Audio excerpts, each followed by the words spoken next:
Um, for this one, I'm just gonna briefly discuss this. I'll leave it to you because this is quite comprehensive, I would say. Everything's there. You just read this. I hope you understand this. And this is for the linear regression, in case you want more materials for you to understand it. It's essentially the code version of what I have taught you last time.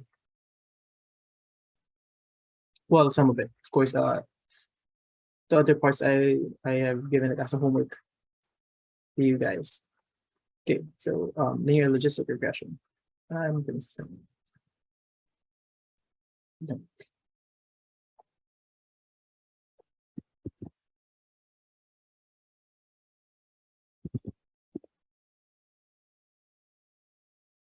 Okay.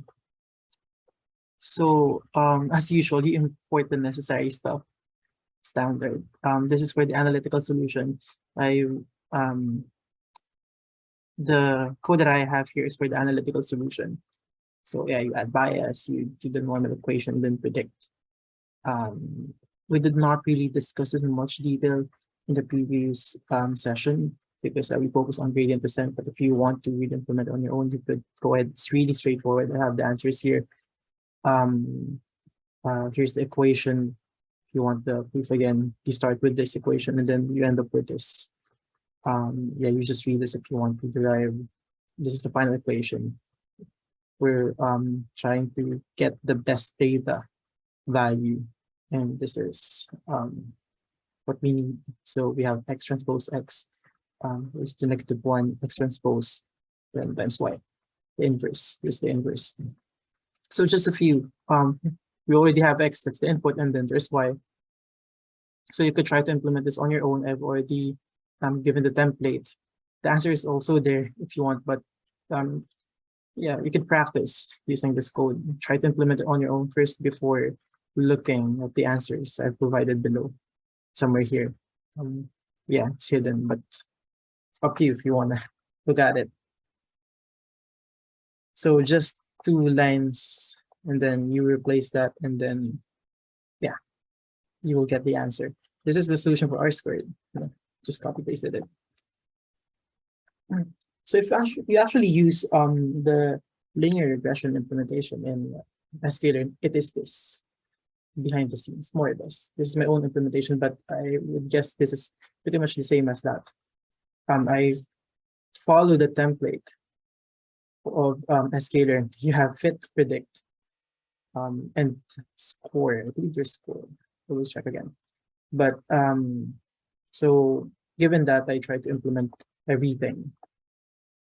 I just want you to get used to the syntax of Scalar. You have fit, predict, score, and yeah, this one is something that I just added for this particular class. Essentially, if you were able to implement it correctly, you'll get the weights, the expected weights, which is this. I created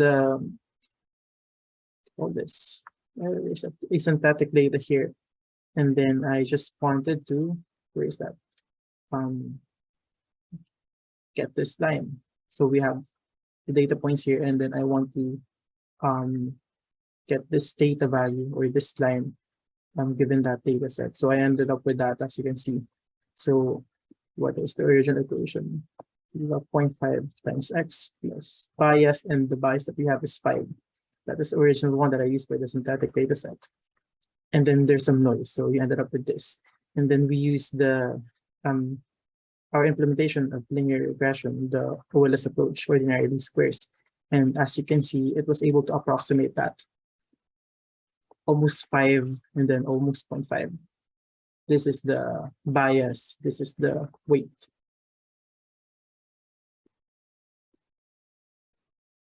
And then yeah, this is the solution for that. You could use this, use another data set for this, a real world data set. The same data set that we have used before was this again, the Boston data set. And then yeah, we use that function that we have created, the class, and then we end up with this square. You could try to visualize it. Yeah, so this is the difference of the actual and predicted data points with respect to the else that feature. You could also compare using sklearn's linear regression. And as I said earlier, it uses OLS under the hood. So you'll actually end up with the same weights. See, this is sklearn's implementation. We ended up with what, 4.92, similar to what we got with our own implementation. And then for the weights, it's 0.59, same as the one that we got above. Here's what we got earlier. See, same. You want some sanity check that you have created it, if you have implemented it correctly. Yeah. So for the homework, it's this one, the numerical approximation approach, which is gradient descent. Yeah, all the equations here, but I have provided here what you need. So at the end, you just need the following: the loss function, the gradient function, and the weighted take rule. You have to implement the following, and then the gradient descent algorithm. It's in the notebook that I've given you guys last week, I believe. It's on Discord. So you implement those. For logistic regression, if you really want to understand the technicalities of it, it's also here. But again, the intuition is you simply apply the sigmoid or logistic function to the output of linear regression. This is not your homework. You don't have to implement logistic regression. Just take note of that. Any questions?